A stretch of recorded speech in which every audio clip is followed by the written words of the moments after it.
Hello, everybody, and welcome into the Two for Talking podcast. I'm your host, Corey Tusick.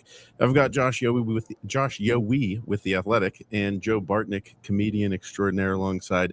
There's a lot to talk about with the Penguins as far as games. What happened, all that kind of stuff. The captain waking up and showing Utah what Sidney Crosby's done to the rest of the league for 20 years.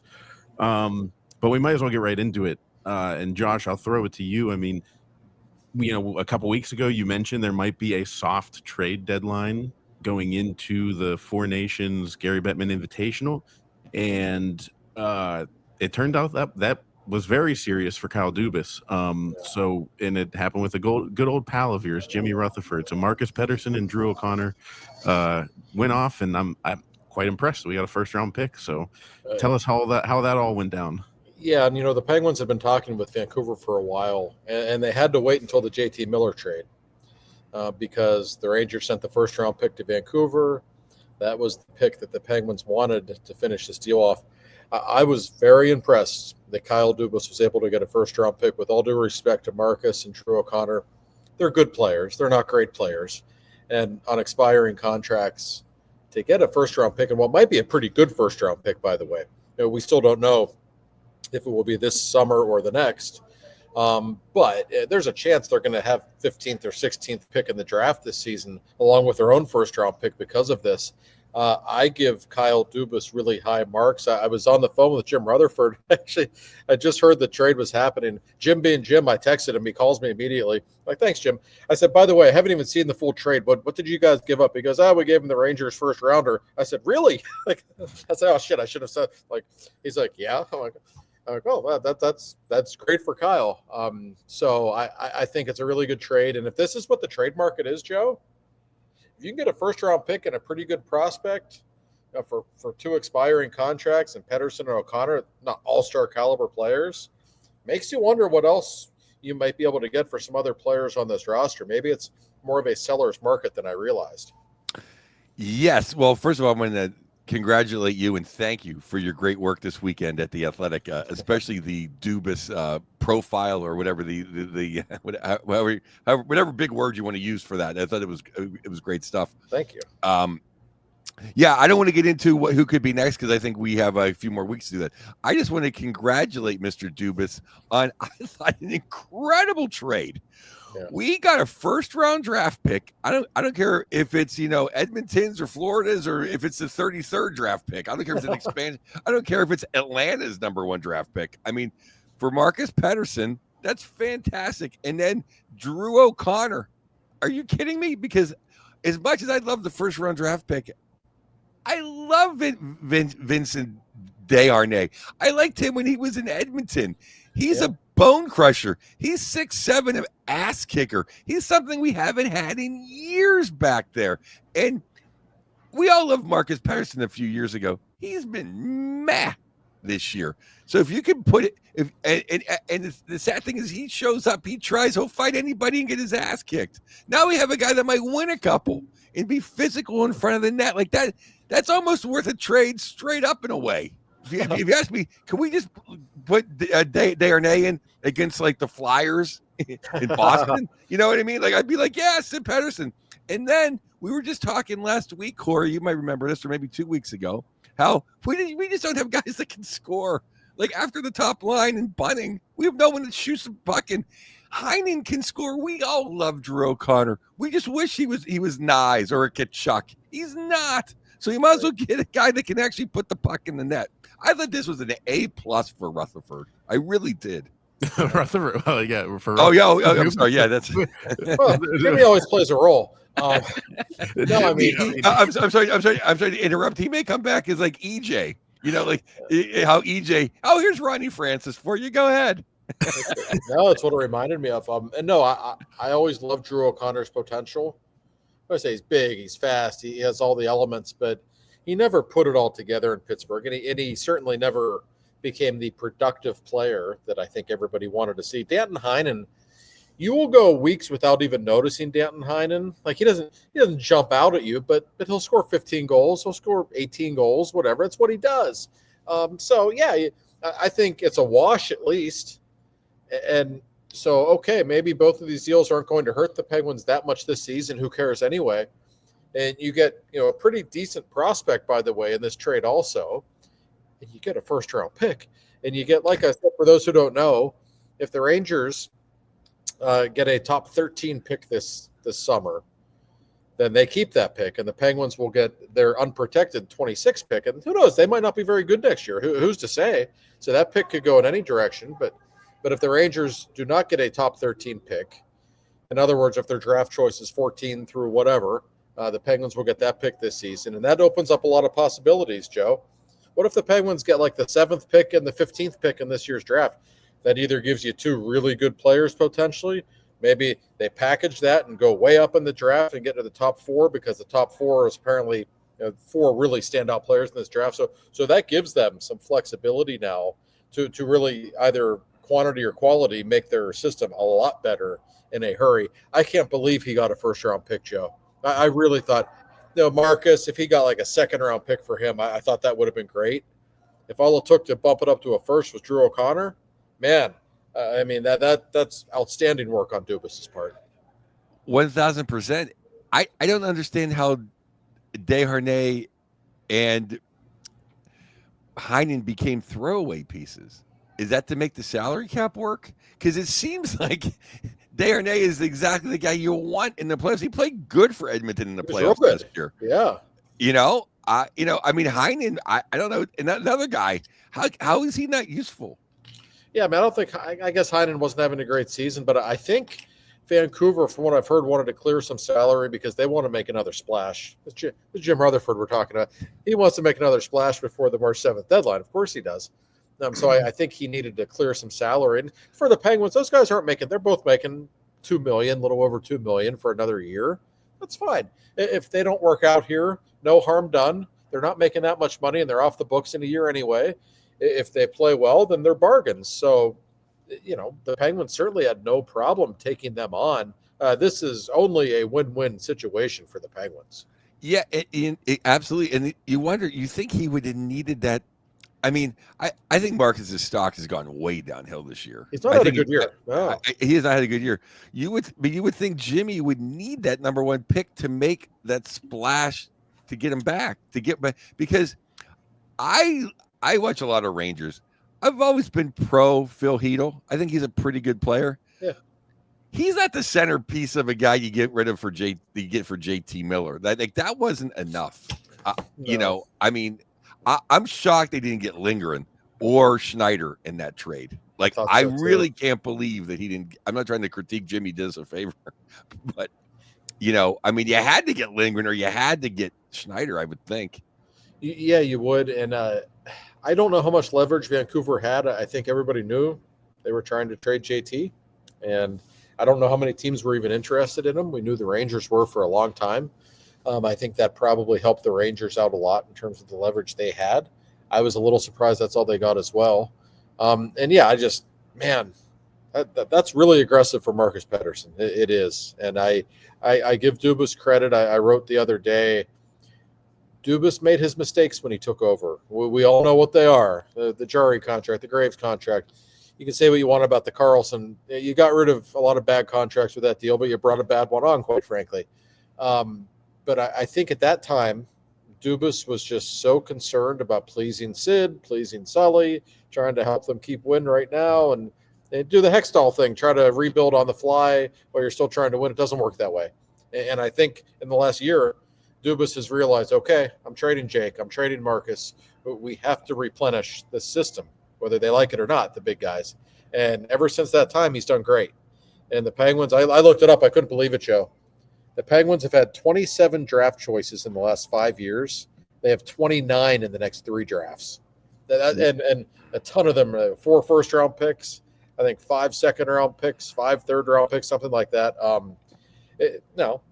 You still have to pick the right guys and develop them. But, man, he's really given them a shot in the arm, in my opinion. And it gives you a little bit of hope for the future when you have that many draft picks.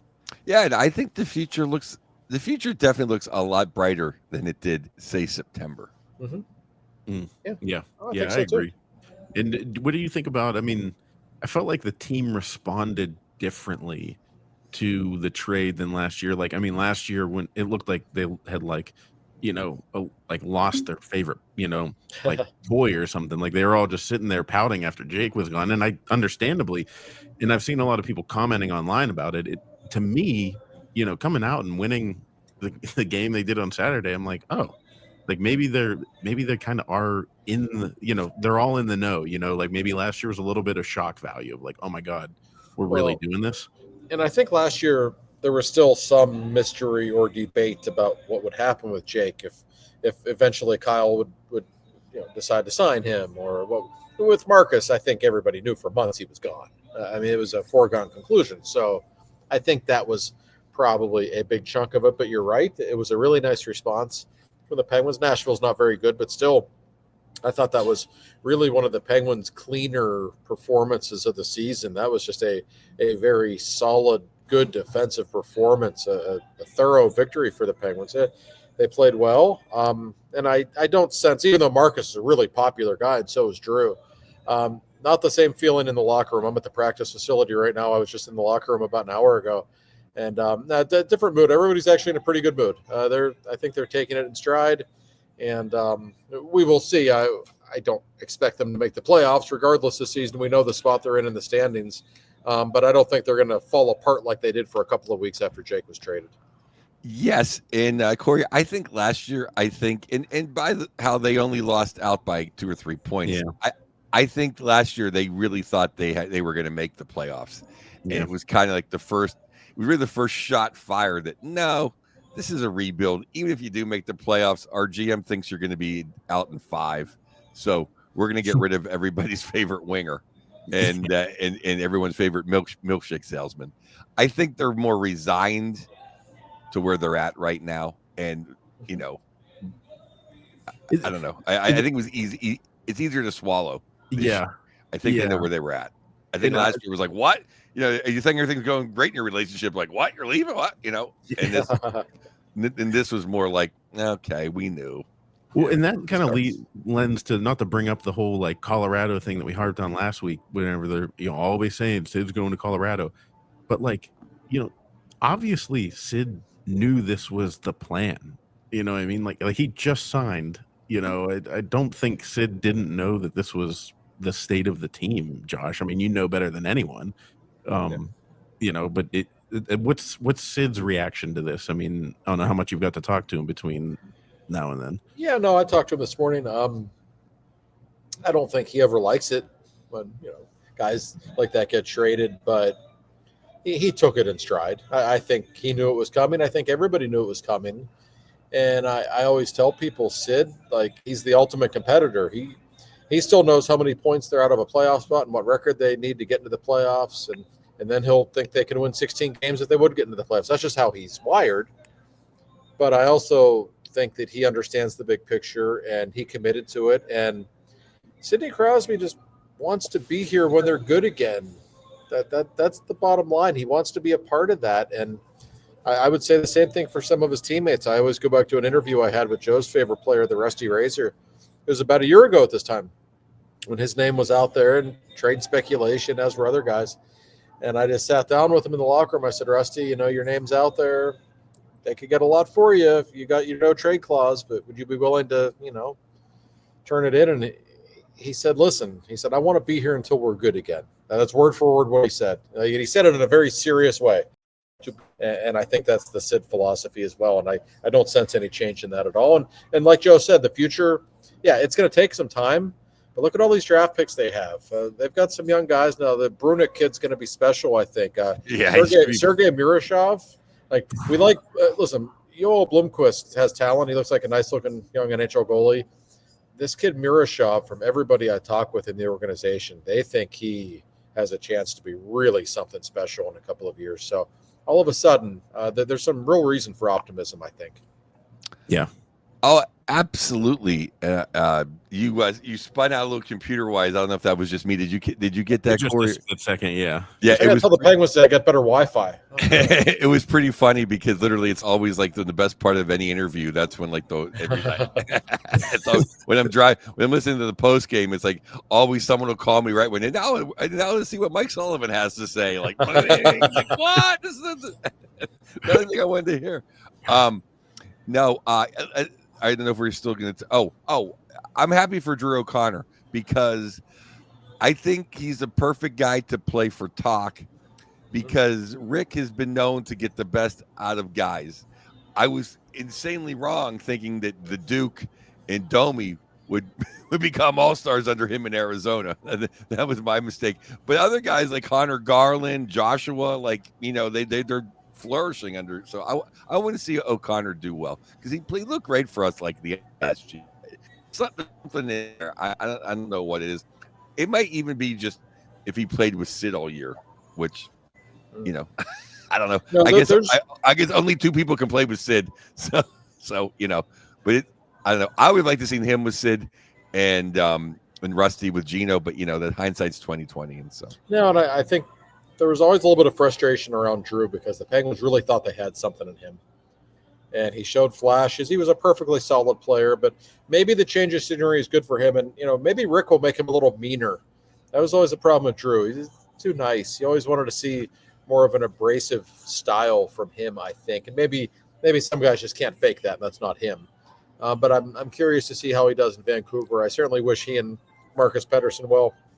And I will say, two of the classiest guys I've ever dealt with. And Marcus Pettersson, what a great teammate he is. They're going to miss him on a personal level. And you're right, Joe. He would step in for anyone. Maybe he'd get his ass kicked, but you know what? He was willing to do it. And he would drop the gloves against much bigger guys, and he knew it wasn't going to go well, and he would do it anyway. He always defended Sid and his teammates, and I think a lot of people in Pittsburgh will always have fond memories of him. Yeah, we're going to miss him, and I'll tell you who's not going to like Pettersson is the play-by-play guy in Vancouver because now there's three Petterssons on one team. I know. Yeah, that's a little rough, to say the least. Yeah, because there's literally two Elias Petterssons. Yeah. Oh, yeah. Two with the same exact name. And I saw somebody said they're like, Jim Rutherford's collecting Petterssons like they're Infinity Stones in the Marvel movie, Yeah, that appears to be the case. And they're an interesting team, too. We can probably talk about them next segment more, but I don't know what's going on with that team. The Pettersson-Miller drama at least is over. And by the way, I do want to say this. I don't know JT Miller super well. I've interviewed him a handful of times over the years, being a local product and all. But I got to know him a little bit, and I know a lot of people who know JT. Like, can JT be a dick? Yes. Is he ultra competitive to the point of being obnoxious at times? Maybe. It sounds like it, yeah. JT Miller is not like a terrible human being. I want to make that clear. I know so many people who know him, and they've reached out to me in the last few days. Like, they all say, JT's like not as bad as he's being made out to be here. Like, maybe Pettersson's not like perfect in all of this story either. So I did want to mention that. I think JT probably gets a little bit too bad of a rap at times. He definitely got a bad rap. He wants to win. This kid, the other kid's a baby. I don't know. There's no other way to put it. I mean, really, and I feel bad for everyone there because I root for everybody but the Flyers. I want the best for everybody. I want to get back to toughness. I want to get to the ice because when did you ever see Sully throw out a fourth line to start a game? I mean, he went he went Keenan on everybody. That was just amazing, and it set the tone, and I loved every second of it. And now with my Manny Mama and Desharnais in there, we're not going to get pushed around nearly as much. No, I agree. Those are two tough customers. Yeah. Nobody's going to mess with those two. I don't think there's any doubt about it. 87 likes having those guys around. He will always be the first to tell you, like, yeah, I actually feel a little better on the ice when I got guys like that out there. Suddenly, in the last week, the Penguins, this is the toughest Penguins team we've seen in quite a while. And you have two legitimate heavyweights, two tough guys, and they can play a little bit. They're not going to hurt the Penguins, I don't believe at all. And you got a lot of divisional games coming up, games that tend to get a little nastier. So that's that's not a bad thing. And for all the people who think Kyle Dubas is just some analytics guy who wants to have nothing but skilled guys on his team, I don't think that's really ever been the case with him. And I think if you look at some of the moves that he's made, it's probably unfair to say that, because he certainly has brought some toughness onto this team all of a sudden. Well, the Nashville Predators aren't the Broad Street Bullies, but they have some tough customers, and they play a chippy game. I watch a lot of them because, my love of Steven Stamkos. I've been, watching them a lot. They have that middle time zone too, so it's always a little tricky. It's always, Right. you always catch the second in the beginning of the third of their games. I always forget Nashville Central. I know. Yeah, but I just thought it was a totally different energy in that game with those guys in the game, and it makes great, because I don't think Graves wants to be a tough guy, but if he's playing with a tough guy, then it's a lot easier for him. I thought it was one of the best games he's played. I thought he was really good. No, Yeah. I agree, and yeah, it's like, you're 6'5", 230, Ryan, so you're gonna have to, if all the other guys are dropping the gloves and actually hitting people, you might have to join the party a little bit, right? But to his credit, he's been better lately in general. I mean, he's never going to blow you away, I realize. But at least if he can be a dependable, third pairing guy. And by the way, it still remains quite a long shot, but I'm sure you guys noticed the salary cap is going to skyrocket the next 3 seasons, like way higher than anybody thought. My immediate thought on that was Ryan Graves, Tristan Jarry, maybe Carlson. Like, these are contracts Kyle would like to unload. Teams are going to have a hell of a lot more cap space than they thought. Maybe you get lucky and a team, wants to take a flyer on one of those guys if somebody starts playing better or whatever. Still maybe unlikely, but at least it's something to think about. I agree 1,000% with that statement. But if he's playing the way he is now, and his cap hit isn't as horrible because it goes up $10 million next year, he's not going to be my whipping boy. If he can play like he is now, like that, he's like kind of the least of our problems, because I really do think he enjoys not being the biggest guy on the team on his line right there. It makes a difference if he doesn't want to clear the crease when Tommy's talking shit, right?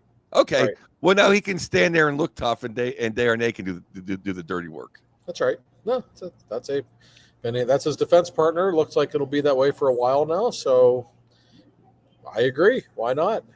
Yeah. I mean, think, Pickering will be back up sooner rather than later, probably. I think after the Four Nations, at some point they'll bring him up, and I wouldn't be shocked. Let's be honest. Matt Grzelcyk is probably a legitimate trade candidate. I mean, he's on a 1-year deal. He's playing pretty well right now. If you can get a first-round pick for Pettersson and O'Connor, I would think for Grzelcyk, I don't know, get a third-round pick for Matt Grzelcyk probably. I bet it's something they would consider. So if that would happen, Pickering definitely comes right back up. But I think we'll see Pickering up at some point in February or March regardless. It's funny because he's playing so well on the power play and picking up those points that he is an unrestricted free agent and we're going nowhere. And it just seems ridiculous to get rid of him, because can't we at least have a nice power play for a whole season? And I never, I never knew he could run a power play as well as he does. But I actually asked Sully about that this afternoon. And he said, yeah, it's very simple. He just knows how to distribute the puck. That's all and he's right. I mean, that's the decision-making is so crisp, so good with that guy. And I think, Joe, his overall game has been a lot better lately. Like, he had a bad first few weeks, but I think he's pretty good in general right now. He has been much better in his defensive end. Yeah. He has been. It plays off of Carlson. So is Carlson. But it's funny that all he's doing, Grizz, is just, passing the puck to Gino, passing the puck to Sid, seeing if no one's open, putting the puck on net. It's like Letang hasn't been able to do that for 19 years. I mean, that's what was infuriating about when he was making $7 million. It's like, can you just hit the net? Yeah. I mean, literally, Grzelcyk is literally doing what anybody who can skate could do. Oh, pass it this way, pass it that way, shoot, pass it in. But it's like, it's not rocket science. Isn't it incredible that on a hockey team that has a healthy Erik Karlsson and Chris Letang, Matt Grzelcyk is running the power play, and he's clearly better at it than they are. clearly, look, the numbers don't lie. Penguins have been like the best power play in the league since they put him on the first unit. It's baffling, but it does show that simple is often better, especially in the NHL in this era. Like, you don't see that many pretty power play goals, though you see some. But how many, even the best power plays, even Edmonton, right? Always the best. All they do is get it to Bouchard and fire a bomb from the blue line. I mean, that's the foundation of their power play. Whereas the Penguins, I think, for years are trying their little, feeds through the middle of the ice, the perfect tic-tac-toe plays. It's just hard to do as the game matures with the usage of video and all the defensemen are so good on the penalty kill. They all block so many shots. So simple is better, and Grizzly gives them that. So I give him credit. I don't know if they're going to trade him or not. I have no clue. I bet they could get something for him if they wanted to. Who knows? Maybe they decide to give him a new deal and keep him around for a while. Why not? Yeah, it would make sense because he's actually running the power. And I do see the flashes the last couple of weeks of Karlsson have been amazing. He's danced a couple of times, and he seemed like he got his legs the last month or so. I'm curious about, it was the best of times and it was the worst of times with Erik Karlsson. I mean, in Utah, you got to see that no better, like the first half of the game, you're like, what are you doing? And then all of a sudden, that snipe that he had was surreal. I mean, very few defensemen can make that shot. Hey, Josh, I don't know if you wrote this or it was Staggy saying it, but it made a lot of sense to me. Is how we were caught over, like the waves. When you're at the beach and you're caught in the riptide and the waves keep coming and coming and coming. It seemed like that's my own paraphrasing of the way it felt, but. On Saturday, they had, they came back from the West Coast and they didn't have that rust because I thought that would have been their second or third best passing game of the year. Not even on the power play. I thought their in-zone passing, their breakouts were so crisp. And it seemed like at the beginning of the year when we stunk and we looked like the worst coach team in the league, it was because we played the more games than anybody else and we never had practice time for Sullivan to get in there and take away all of our mistakes and our bad habits. And then it seems like as soon as Sullivan gets like a practice and a half in there, they're sharp. Do you feel that way? Like at the beginning of the year, we just remember we were playing so often. We never even had a morning skate half the time. That and it seemed like it's just they couldn't get over the hump as far as how they wanted to play. It's a strange team to get a feel for because, they're one of the oldest teams in the league, and yet they're great on the second night of back-to-backs. And there have been some stretches when they have a lot of time off, then they play horribly in that first game. But I think you make a point. And when the season started to turn a little bit for the Penguins was that Vancouver game the night before Thanksgiving when they were just awful the first 6 weeks. What happened?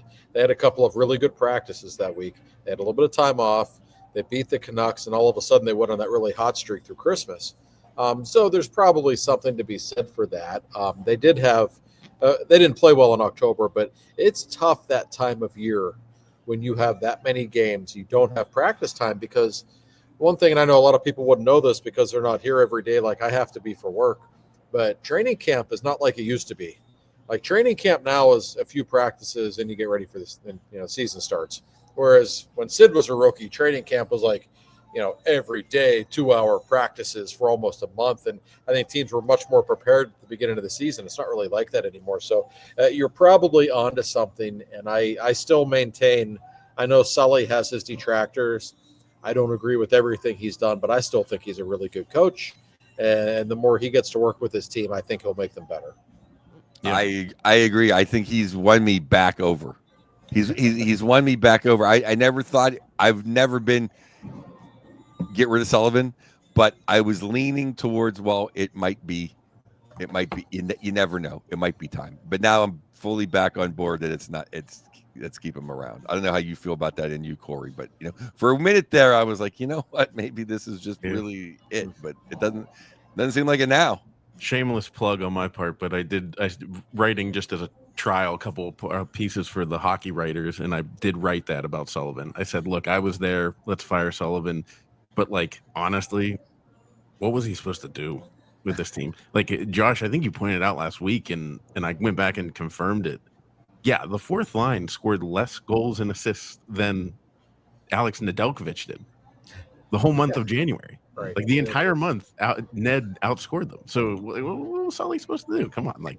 And he does listen to the show. Maybe he uses Bill as his insurance agent, so that's how he knows about us. Well, he knows about Josh, but I mean, all I did was beg for Imama for 4 months.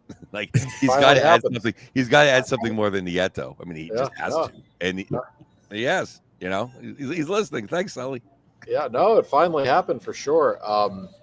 Yeah, I don't know. I think, like I said, I don't agree with everything he does, but there's this narrative from people. Sully doesn't like the young players. Sully doesn't want to play the young players. Look at the young players he's had to deal with the last 5 years. Like, who do you want him play? Do you want Valtteri Puustinen on the top line? Like, really? I just don't think he's had the tools to work with. That doesn't mean he's been perfect. But much like Rusty and much like Sid, as I mentioned earlier, like every conversation I've had with him, he wants to stick this out. He really does. He is so loyal to this organization. He wants to stick this out when in a couple of years all these high draft picks roll in. And we'll see if he's still here, but I wouldn't be shocked if he is. In Val Puustinen's defense, he can't put the puck in the net. Yeah. I'm not going to run out and buy a Val Puustinen jersey, but and I forgot that Sully came and saw me in Nashville one time. So that's awesome, dude. And I can't wait till moving forward. Let's speak it into existence that one of these days when Josh is during a press conference, we're going to hear Sully say, "Hey, Josh, as you mentioned on your podcast." Yeah, he does listen.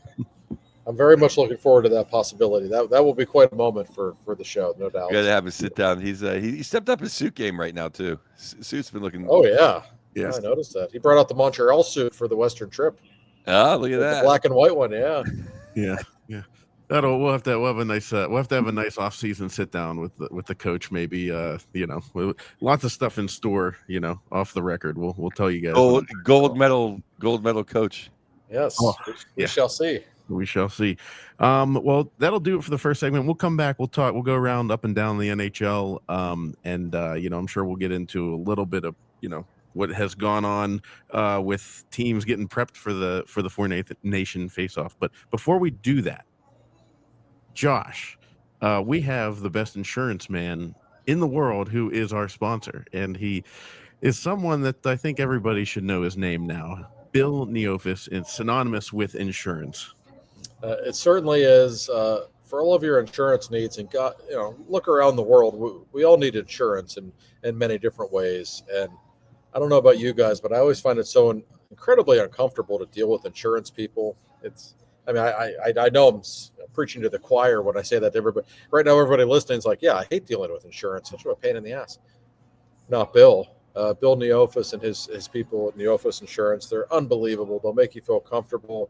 For an idiot like me, they put it in layman's terms, which I really appreciated. So if you need any kind of insurance, I don't care what kind of insurance it is, they provide it. It's 412-364-3388, neofusinsurance.com. Whatever you need, home insurance, renter's insurance, car accident issues, whatever. They will help you, and more to the point, they will make you feel comfortable, and they'll get you a really good deal. They've been local in Pittsburgh since 1960, the year Mavs beat the Yanks. So give our friends at Neofus Insurance a call. Absolutely. Thank you, Bill. Bill. Bill's the best. Bill is the best. Let's go around the league now. We'll start with Josh's teams. Josh is up and down. Joe's all up this week. Some positivity, but we'll get Josh. We start with the up. We got the Detroit Red Wings, which I feels like about a month ago we were sitting there saying the Red Wings are out of it and look dead in the water. Now they're the wild card one, winners of 6 straight. Yeah, they have been, I think, on the top and the bottom of this list numerous times this season. They're a weird team. I'm still, frankly, not sold on them, but I give them credit. With the new coach, they are really starting to play pretty good hockey. And it's about time for the Red Wings to be back in the playoffs. It has been a long time. That does not go over well in Michigan, where the expectations, I think, are very similar to Pittsburgh. They expect championships. So they're up to 27, 21, and 5 right now, up to 59 points. I don't know if they'll get in, but they are certainly trending in that direction all of a sudden. They are in WC1 as we speak. The captain Larkin has been on fire, leading the troops. They're winning overtime games. Yeah. Lucas Raymond, everyone loves Raymond. Cool. I mean, he's a star. Yeah, The Brinkcats woke up. They got this Elmer Soderblom guy. He's like 7 foot. I love that guy. He just throws his weight around a little bit. But they get 2 young kids. Marco Casper is on the top line now, and Jonathan Bergeron has been around for maybe a year now. Just great forwards. Just great young. I mean, especially the Casper kid. They're up and coming. They're finally getting some goaltending. Finally getting some goaltending from Talbot and Lyon. Lyon's actually carrying the load right now. Yeah, for he's them. been pretty good. Yeah, and and Mo Sider is awesome. Yeah, he's really awesome. My buddy Frage is a big Red Wing guy, and they've been waiting a long time. And I think McClellan is like their record with him is crazy, like 11-3 or something ridiculous. Yeah. I mean, they were out of it. He comes in, he's made them all accountable, and now Larkin doesn't want to leave. So it's a win-win-win-win-win in Detroit. And it kind of like the Rangers, the league is better when Detroit is good. Yes. Yep. Yeah.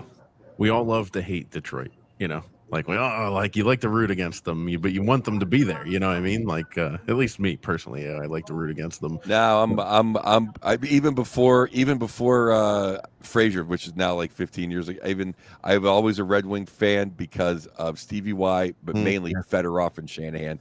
And when I was growing up, and for years you couldn't be the Penguins, so it was always Chicago versus Detroit on Sega and PlayStation. That's right. And I was always Detroit, so I've always been a big fan of the Next up will be the number 2 team now in the West, winners of 5 straight, and the only team in the Dallas area that's not completely screwing up their entire franchise. That would be the Dallas Stars. Listen, we knew before the season they were one of the best teams in hockey. And they continue to look that way. I think they've been pretty steady throughout the season. And they just made a trade. What did they give up for Granlund? I don't know, but I think it's the I feel like, they really like that. I feel like my Dallas pick is in jeopardy now that Mikael Granlund's on the team. I know. I know he's been better this season, the last couple in San Jose, but I'm a little uncomfortable with that knowledge. But I always say I think Dallas.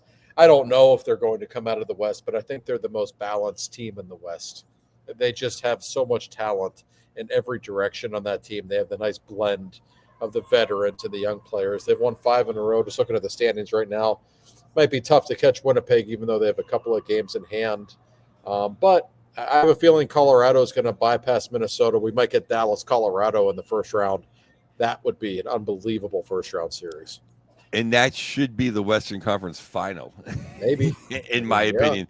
Except, Detective Mark Stone took out Miro Hiskinen's knee, which he did get tripped up, but you couldn't avoid his. I mean, he took him out. He made a better tackle than any Steeler has in the last 5 weeks. Yeah, that was one of those. He did get tripped, but I'm not sure he went out of his way to avoid the contact either. No, that was little Four Nations. That was the old, like when Matt Cook would skate toward the net, if a defenseman would bump him, he would just dive into the goalie. Yes, you did get bumped by the defenseman, but you clearly used that as an opportunity to wipe out the goaltender. That kind of gave me that vibe on that play. Yeah, a guy who I've not picked on because I just love watching him. Hintz has completely woken up. The Pasadena kid, Jason Robertson's playing some hockey, and Matt Duchene, he really, really resurrected his career in Dallas. And we talk about this a lot, or I seem like I do. They got Sagan's big cap hit. It's LTIR. They can make a big swing. They haven't yet. But and Miro is out. At least they're going to evaluate him after 4 Nations. So I mean, they'll probably have his LTR. They can get 4 guys.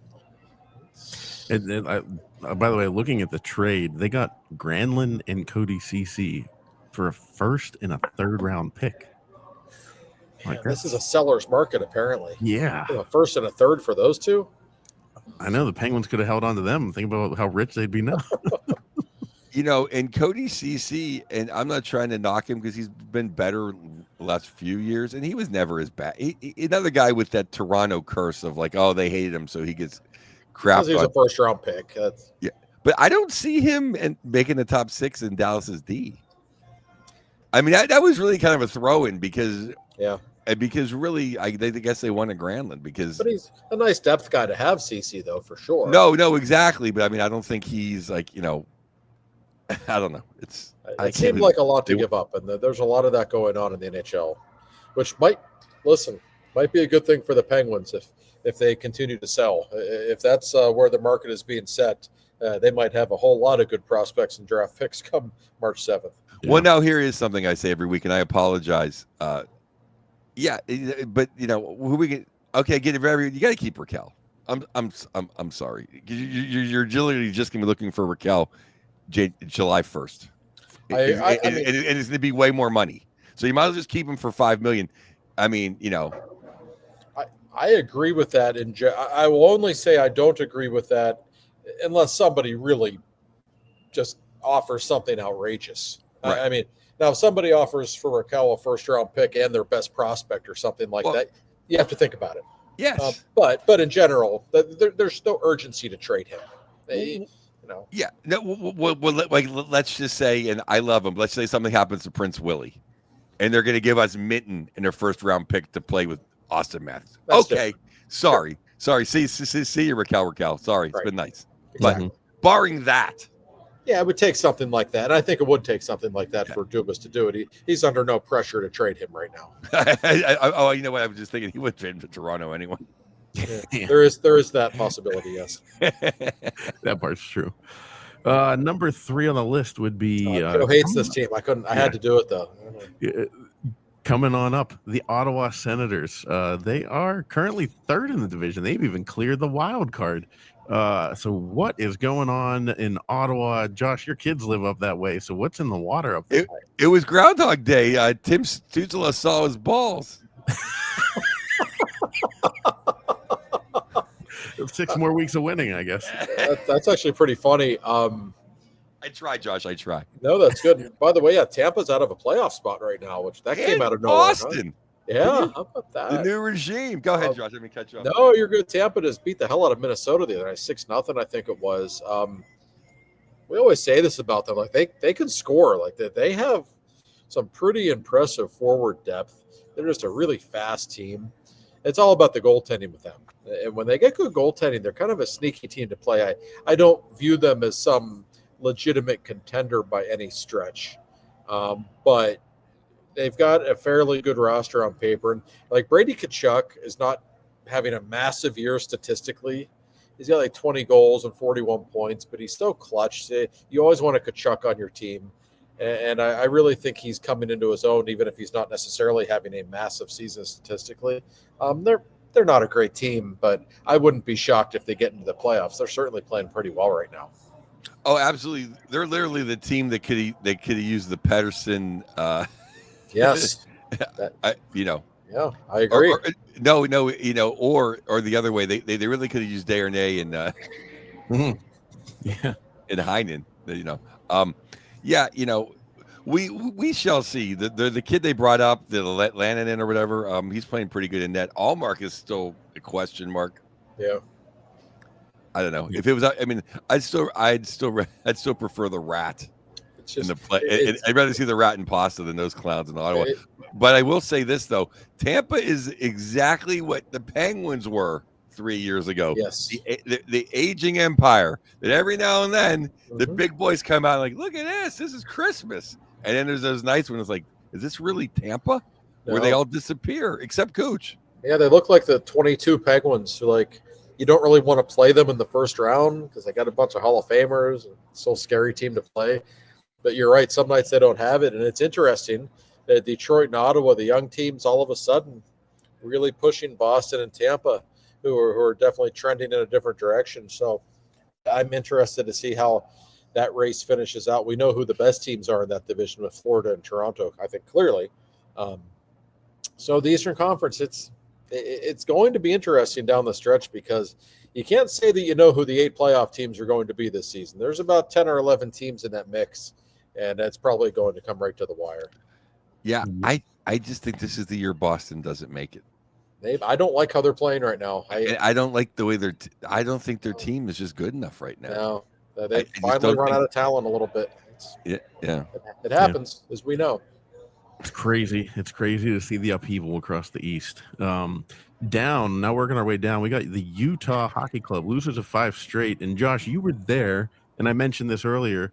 The hockey club fans, they got to see, the Mormons all got to see what it was like for everyone else who got tortured by Sidney Crosby on the backhand for the last 20 years. And what was what were the fans like out there? What was the experience like? Corey, it was great. I really enjoyed it. It was like a playoff atmosphere. Like they were like standing half of the game. They were really into it. And I actually was just, talking with people during the intermission because they don't really have a press box there. So we sit right in the crowd, which is actually kind of cool. And I actually was talking with a couple of people. One was like a Penguins fan who had never seen Crosby play in his life. He just a random guy who lived in Utah. And, he'd never seen the Penguins play before in person, had never seen Sid play. And all of a sudden, Sid scores a highlight reel goal in overtime. The guy's got a memory for a lifetime. So, no, it was actually a very cool experience. And the good people of Utah were very excited to see Crosby. You could tell there was a buzz in the building because he was there. Yeah, I picked Utah to make the playoffs. So did I. Yeah. And they seem to be like my Detroits of the last 3 or 4 years. Where I look on paper, like this team should be there. And probably in 3 years, like Detroit, it's taking me 3 years. Maybe that's when they'll break into the top 4 in the Central. They have a lot of talent. Our guy Logan Cooley's I hope Cooley's okay. I hope Cooley's okay. He's a great kid, by the way. Another evaluated after 4 Nations. That's not a good sign. Logan Cooley, by the way, should have been the first pick in that draft a couple of years ago. He's the best player in that draft. He is the real deal. I don't say that out of local bias. I just think he's that good. Yeah, he is that good. Yeah. Next up will be Montreal, losers of 5 straight. And I think we could use this as an opportunity to also tip our caps to the Canadian fans and the team. What a send-off for Marc-Andre Fleury. I guess we're kind of, Joe, to your point, we're making this all positive here. The downs for Montreal, but what a send-off. The Flower gets a shutout in his final game in Montreal, and the fans really came through. And then how about that? Like, the entire Canadiens team coming out and greeting Fleury, that was awesome. Yeah, I've never seen the only time I've ever seen Penguin fans cheer another player was back in the horrible in between in the crevasse between Jágr and Sid, where Ronnie got a milestone in Pittsburgh, or maybe just scored, and everybody cheered. Mm-hmm. You remember that, Josh? I do. I forget exactly what it was, but people, it was, they cheered, and that was the only time I've ever seen. I mean, that's literally the only time I've ever seen anybody cheer. Boo Jágr to the end until he came back and retired. Always strange to me. No, I was so happy for Flower to see that. That meant a lot in his hometown.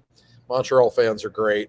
They have so much respect for him, and for him to get the shutout in his last game there, absolutely perfect. And to see the handshakes, like you don't see stuff like that. I remember when Mario played what we thought was his last game in Montreal in '97, in the first retirement. I remember he skated over to where the Montreal owners sit and shook all their hands behind the bench after the game and skated off and gave a wave to the crowd.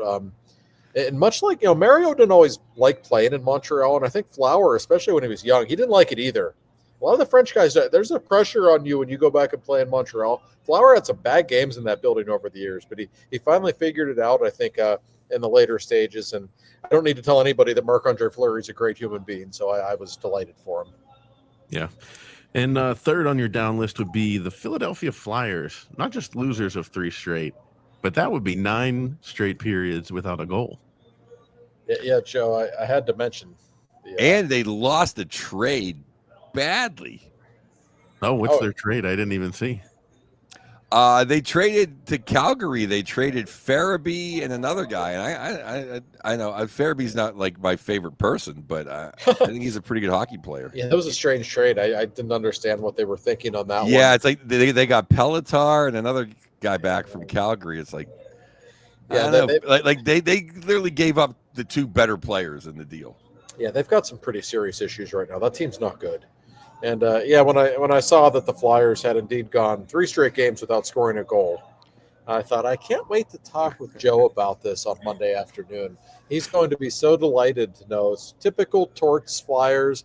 They had a pretty decent first month. They were okay. And you knew they were going to tail off because when I look at their roster, Joe, like I actually don't blame Torts for this at all. There's just no talent on that team. I mean, it's just a really unimpressive roster. No, and the talent they do have, the coach is pissing them off. So that's right. Even better. Oh, right? They got Kuzmenko back. They got Kuzmenko back. That's right. To be the Russian whisperer. So, but I tell you one thing, I kind of like Kuzmenko, but he played good in Vancouver. He's definitely not a Tortorella player. No, no, he's not. I mean, that insurrection just be he's not winning it, making friends in Philly. No. Let's go to Joe's list. Well, this is all up. I like the positivity. Yeah. Hell yeah. Positivity this week. And first on your list would be Columbus Blue Jackets 20-year-old, also Michigan. Man, I won't say alum because he didn't graduate. He's only 20. Adam Fantelli. Did he just come up, Joe? I'm always curious with your side. It's no. He played last year, kind of ran under the radar a little bit, and then this year, bam. Now he's on. They did the nice process of having Boone Jenner, who Boone is actually skating, be hurt. He's went second line, like third line, second line, and now he's between the two big Russians, and I think he scored an overtime goal. He just put the puck in the net, and I'll tell you, I'm shocked because about 3 weeks ago, I remember he went on the IR. And I was for. I love watching him play. He's a hell of a hockey player, and he's back. He scored. I mean, Columbus has a better chance of making the playoffs than Detroit. And I've just been blowing Detroit for the last half hour. No, Columbus, they're playing really well. I mean, I don't think they're a joke. I really don't. And Fantilli's a big part of it. I mean, this is a guy who obviously came to Columbus with a lot of hype, and you can just see him coming into his own night after night. He's really good. I love their forwards. I mean, they have talent. They're young too, Joe. This team might be good for a while. I think really young team. We talked about Werenski a lot. Zach Werenski is, I think, one of the most underappreciated players in the game. Like this guy, I mean, he is a star on the blue line. He is a legitimate Norris candidate this year, as far as I'm concerned. And honestly, how can you not want Columbus to make the playoffs? What a great story after what happened with Johnny Gaudreau. For this team, if they get to the playoffs, that's an unbelievable story, and it would obviously be a huge thing for hockey in Columbus. I always say that Columbus is just waiting to become a great hockey town. It's a kind of a young, vibrant fan base, and they're everyone's darling right now, and they should be. Oh! As much as I make fun and crap on that city, they show up for horrible hockey. No one deserves, other than Buffalo, but at least Buffalo wins. They have the best fan base, the most loyal fan base to mediocrity in the whole league. They're like a Canadian city in that respect. And it's Voronkov and Marchenko, his two wingers that kick ass. But the other guy that's really good, he plays the second line, is Kent Johnson. Kent Johnson scores a bunch of goals for that team. Oh, yeah. They're an interesting team all of a sudden. They really are. And the best news for them is that Michigan doesn't play in the NHL, so they'll be good to go. They can actually win. But one more thing on Fantilli, and Bedard has made, I think the last 3 games he's had 2 goals. 2 have been really, really number one pick kind of goals. Yeah. Is if Fantilli didn't go to Michigan and he played, in Sudbury, he probably would have been the number 1 pick. He's good. Yeah. He's Fantilli. Coming out of Michigan too, he kind of had he was he's kind of a jag-off too, which makes you love him even more. Yeah, it's one of the reasons that I love Michigan men. The arrogance, it's good. I love it.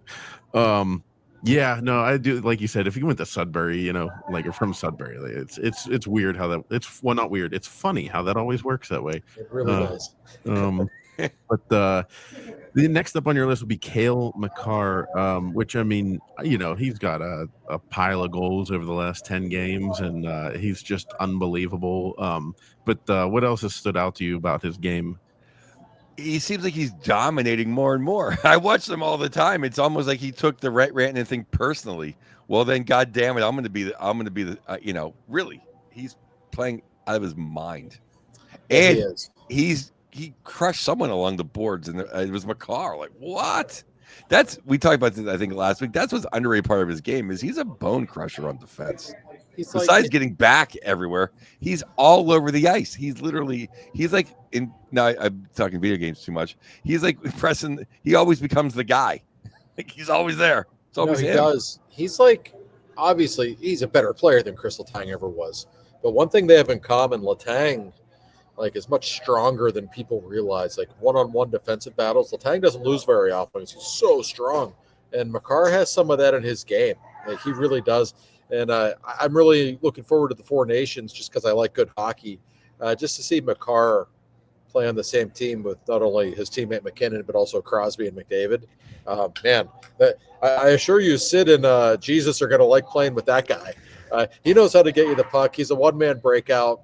He's one of the 5 best players in the sport. He's a Hall of Famer. I mean, he's Cale Makar. Now he is worth watching every single night. We said this last week or maybe 2 weeks ago, but he's the only guy I've ever seen McJesus not be able to turn the corner on. That's right. And you were talking before about the that power play, because the whole Edmonton power play is just, besides Bouchard's bomb, is just McJesus skating around until Leon's open. Right. And it's like, so now the game power play is just going to be Jesus skating around, just set up Big Mac or sit on the doorstep. Yeah, don't take any penalties against that team. How many tap-in goals are they going to have? It's like them. It'll be interesting. The question will just be if they can stop them in the netminder side. But we wonder why they didn't take Fleury. I would. I would certainly would. I mean, who's going to play better in a big game? Come on, like he's just having fun right now. Like the pressure is not going to be on him. He's not going to feel pressure because we all know. I mean, as much as it took him to get to Game 7 Fleury against the Red Wings. In the Game 7 against the Capitals, there was a lot of, his first playoff game in Ottawa, like, just boom, like puck in the net, boom, puck in the net. Like, he would be great. Probably the only Canadian that wouldn't, he'd probably feel the least pressure of anybody. Oh, yeah. He's already in the Hall of Fame. That's true. He's on cruise control right now. Why wouldn't you do that? I agree. Next up, we got from Detroit, Dylan Larkin, which, he's, like you said, Joe, he's led a resurgence and all of a sudden doesn't want to get traded. Isn't that weird? Yeah. Another Michigan guy for you. Yeah. It's, volatile. Let's just say they're volatile up there in the Great Lakes state. He's playing some fantastic hockey, and he's a great captain. There's even whispers he might have been the captain of the American team. They had to give it to Austin Matthews, but. Yeah, Larkin, I think his whole game has matured. And he was always fast and would, get your attention with the speed and some of the offensive skill. But I watch him now, and like he's just a wonderful, complete player. And they need him to be great. And he has been. And I give him a lot of credit. I think he's matured on and off the ice. And I hope the Red Wings keep playing well. Like we said earlier, I think the playoffs are fun when Detroit's involved. We know it's a great hockey town. And I have a feeling they're going to get in this year. I think he's a big part of the reason why. Well, last year, with about 3 weeks left, maybe 4 weeks left in the season, he missed 2 weeks. And that's when they fell out of the playoffs. That's right. He's a very, very, very important piece. Of course he is. If anyone's number one center captain would be. Yes. Yeah. Next up on your list is Jonathan Quick, the New York Ranger. Jonathan Quick. Yeah, well, I was going to give Quickie a tap of the stick. I think he got his 400th win as a Ranger, and he got me 2 Stanley Cups for my mistress. He's a great guy. Met him a couple times. And I'm going to say this now, and it's not like Igor's listening or caring. I think Quickie's got a few games this year that Igor ducked some people. Oh. And last year, Quickie definitely saved their season. Oh, he was unbelievable last season. He was. And he is certainly one of the great goaltenders of this era. That's my question then, Mr. Yowie. I think he's a Hall of Famer. You think he's a Hall of Famer? Yes, I do.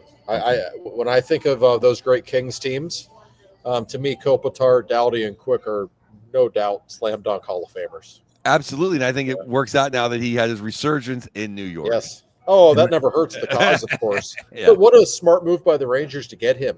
Oh, absolutely. Listen, especially when your star is your goaltender, you better have some insurance behind him, and they do. So There's not a team in the NHL with a better goaltending situation than that. Especially when I was looking at Casey DeSmith. Well, I've seen a lot of whispers, along the internet where people were kind of, Shesterkin still, he'll prove his worth. But then like it creeps in where people are like, I don't know about it. Like, I don't know if he's the star. I think he's given up 4 or more goals 13 times this year. Yeah, like it's just like a little too inconsistent to be, I would take him on my team even if he's a pain in the ass, but yeah. But yeah, they're just the Rangers are the most interesting team in hockey right now. They could completely collapse. You throw JT's personality into that locker room, that could be a good thing or a bad thing. I don't know. I don't really think they're defensively that good. No, they're not. Well, I've always said that I think the Rangers, the sum is not as good as the parts. I agree on their defense. And I'm just not an Adam Fox guy. I think if he played in Calgary, he would have never got one Norris Trophy vote. I'm really not. I was always a big Keandre Miller fan, but he seems to slip. I love Lindgren, but he's like the guy that gets hurt all the time. Right. And I like that Schneider kid. Borgren's played good for them. He's a good partner. But it's like I say a lot. It's like the Rangers defense, they love rushing up ice. They love leading a power play. They love big hits. They love knocking something in the corner. And what they don't like doing, actually playing defense. Like being in the right position is what they don't like doing. And now I feel the same way about their forwards. Is there a collection of talent that doesn't play as a team? Perfect description. Yeah. I'm not a fan of like you said though, Josh, it's weird. This pick, we could either not be getting this pick till 2026 because they fall down into, end up getting like the 10th overall pick this year, or who knows, maybe they make it to make a little bit of a run. And I've had a lot of people ask me what's better, and I don't know. You could make an argument for either. I mean, maybe the Rangers really stink next season and you get a great pick. That's okay. It's a really good draft next year. And the 26 draft, by all accounts, is better than the 25 draft. But if you get the 16th pick this year, nothing wrong with that. Nope. That guy's going to be 1 year closer to being in the NHL as well. So. Well, as much as I kind of until like last week kind of always had in my mind that the Rangers, and it's funny they get JT Miller, and now I think they're in a worse spot, but it has nothing to do with JT Miller, just kind of the division and the conference. It might not even be up to them if Detroit and Ottawa and Columbus just stay hot. They just might not make the playoffs anyway. That's right. No, it's completely possible. Good point. Next up on your list, Joe, is Paul Maurice. He's up, and I'm curious as to why. I thought about Googling and seeing what the news was, but I just want to hear from Joe. I believe he got win number 900. 900. Is that wrong or is that right? No, I think that's right. Yeah. And it's literally, it's like, it's literally like Scotty and Hugh and somebody in him in like the 900 club, or maybe it's 800 club. I should look. Maybe you should look him up somewhere. I'll look it up real quick. But yeah, so and the way the graphic on the TV made it, because I'm a big Paul Maurice fan. I always have been since his Carolina days. Oh yeah. He's going to the Hall of Fame now. Oh heck yeah, he is. It's like he solidified that with the Cup last year. He's one of my favorite people in the sport. Oh, he's great. Always has been. He is not your typical cliched hockey coach. He is smart. He's funny. He thinks outside the box. I've never talked with a player who didn't like playing for him. He's just one of those guys. And I keep saying it about Florida, that they're having a good regular season, not a great one. But somebody's still got to beat them 4 out of 7. And I'm telling you, it's not going to be easy. No, that's the team nobody wants to play. No, I wouldn't bet against them. And listen to this list. I'm just pulling it off here the internet here, but Scotty Bowman 1244 wins all time, which is insane. Joel Quenneville 969, Barry Trotz 914. Trotz, that's what it was. Trotz. And Paul Maurice 901. So yeah, way to go. And Lindy Ruff is at 885. So I love Lindy Ruff. He's my man. I'll tell you what though, Trotz not going to go in the hall as a GM. Wow. No, he is not. I mean, that has fallen apart in a hurry. That team stinks. I saw them play Saturday, and I've seen them play a few times lately. But it's just, when you think of Nashville over the years, they're always a good defensive team. That team is terrible defensively. I mean, Yeah, easy for me to say. Dante Fabro waived, and now he's like, playing great for Columbus. I mean, how do you just let Tomasino go for nothing? I mean, I like Tomasino. Yeah, and they had so many cap problems. They had to give the Penguins Cody Glass and a 3rd-round pick and a 6th-round pick just for Cody Glass. I mean, to take Dubas completely ripped him off just because he knew he was in such salary cap hell. So nothing has gone right in Nashville at all. It was just a total disaster. Yep. And not a disaster up in Toronto. Jonathan Tavares and Matthew Nyes made the list. Well, the sky was falling in Toronto. They lost like 2 straight, and oh my God, what's going to happen?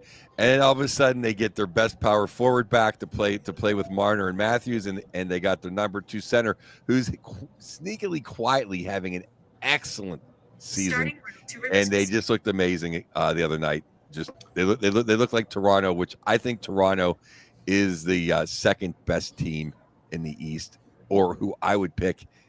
I think it's Florida and Toronto personally. Yeah. Nyes is a really good player. I like him a lot. You're right. There aren't many good power forwards in the game. He's one of them. And he's like a cuddly Kevin Stevens. Yeah, that's a good call. And, and Tavares, he's still really good. I mean, he's having a good year. This is probably, we say this all the time with Toronto, this is as good of a chance as they're going to have. They've got a really good team. The East is not that good, as great as Florida is, and I was touting them up. So I don't know that they would beat Florida, but if ever there was a year for Toronto to come out of the East, 1,000%. And then they want to run Tavares out of town, and they can't wait for his contract to be done. And he doesn't move anymore. He can't run his own line anymore. And who can you play him with? And then when he's not there, they can't score. They're a one-line team, and then when he's there, they're a 2-line team, and he averages a point a game. By the way, they're having funny how that works. They're having this season without Matthews having a great season. He's been he's been in the hospital bed hurt. I mean, so they're very good, and I hope we get Toronto, Florida in the second round. That would be one hell of a series. Yep. And then we can get Toronto versus Edmonton in the finals, and then by that point they will have become a part of the United States of America, and then they can win the Stanley Cup, and it'll be still be ours. Well, the thing with Toronto is they were worried because they were on pace to possibly win the number 1 seed, and that's what they desperately need. Yeah, because they need to take on Detroit, or they need the warm-ups. They need not that they're warm up, but yeah, easier way into it. Not Florida. I guarantee they don't want to see John Cooper day one up in enjoying his press conference, enjoying American John Cooper. Yes. Yeah, they don't want to see John Cooper's boys. Well, that'll do it for the second segment. We'll come back for a quick third segment. I got one big question for Joe and Josh. Welcome back to the third segment of Two for Talking. And, I don't watch the NBA at all because it's really boring, to be completely honest.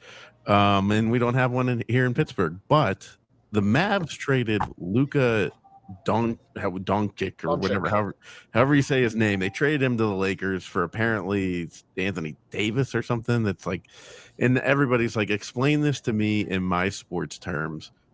So I don't know how much you guys pay attention to that. I don't know if we even want to get into explaining it, but it seemed to really take the NBA world and the sports world to a degree by storm. So I wanted to ask you guys, is there a trade that you can remember in the NHL? It doesn't have to be Penguins related, just one where you were like, whoa, I was too young to be blown away by Gretzky. I actually grew up, Gretzky by the time I knew what was going on. He was a king. So, is there any trade you remember of something that like really of this magnitude in the NHL? I think Rantanen is this magnitude. Oh, it was certainly a big trade. I mean, in my lifetime, there haven't been many. Locally speaking, the Jágr trade was a really big deal. Jaromir Jágr in 2001, other than Mario, when he came out of retirement there, he was the best player in the league. Jágr had just won his 5th scoring title. He won, 4 in a row or something like that. He was the guy. He was in his prime. and the Penguins traded him. It was a terrible trade. They got 3 prospects, none of whom worked out, of course. It was the Chris Beach, Ross Lupas-Chuck, and Michael Civic. I believe we were told Chris Beach was going to be the next Ron Francis. I'm still waiting for that to happen. And so is Edie Tarbaugh. That's right. I think it was Sonny Abata. What's the difference?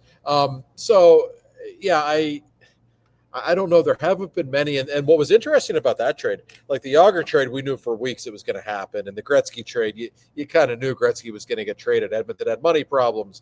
Gretzky and Janet wanted to go to Los Angeles for her acting career, all that stuff. This trade apparently just like came out of nowhere.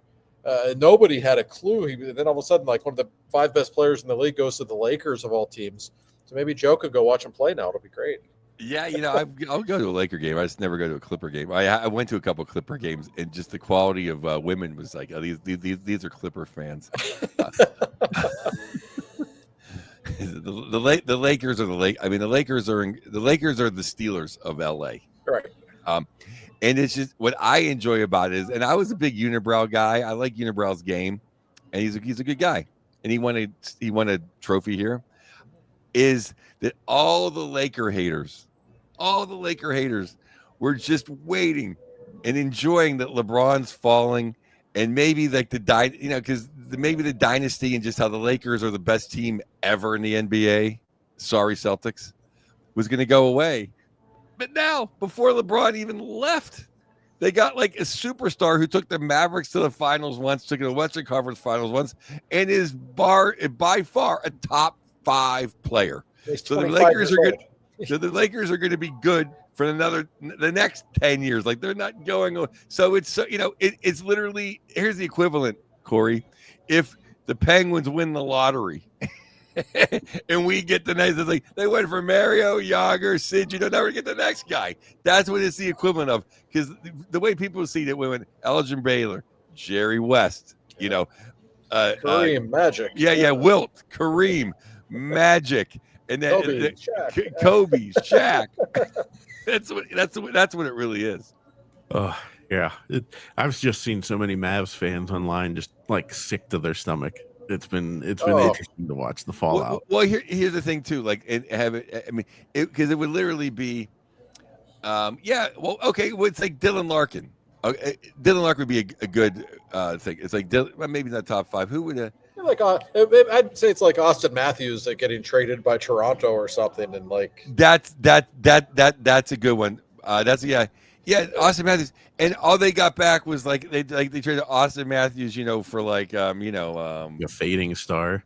Yeah, like for Stamkos or something, or and they didn't ask anybody else. Doom was being interviewed. No one knew. That's the thing. They didn't dangle him.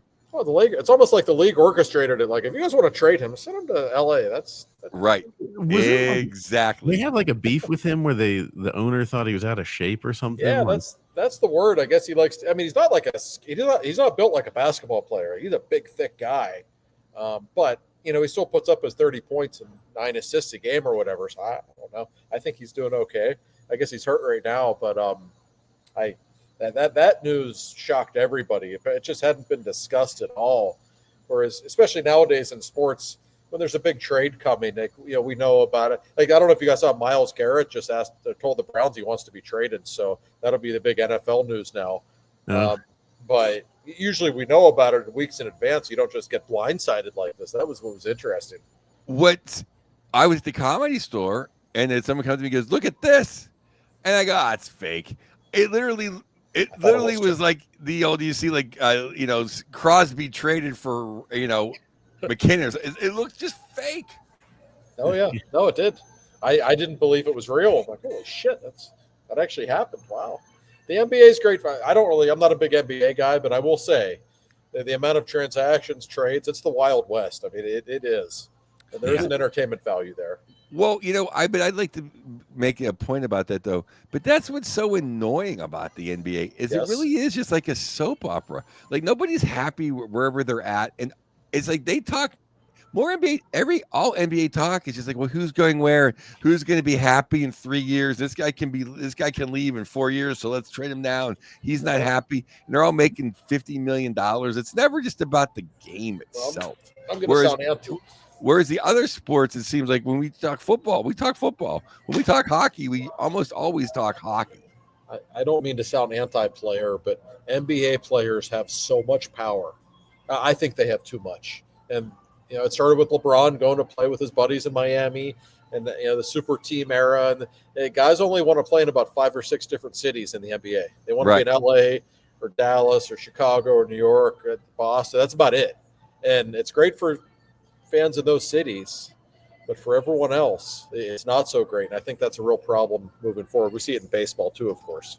Yeah. But and the thing is that they have a salary cap, and they just I'm not going there, and I'm not happy, and I'm going to be a bitch. And they have the power. Because just think of everybody now they're think of I guess some people did. Like the closest it really is Columbus is the closest it really ever was they could never keep anybody. Yeah, that's about the only situation where people want out in general, and they want to cry about it. Even in the crap markets in Canada, people don't really bitch their way out of them. Even with the Canadian dollar.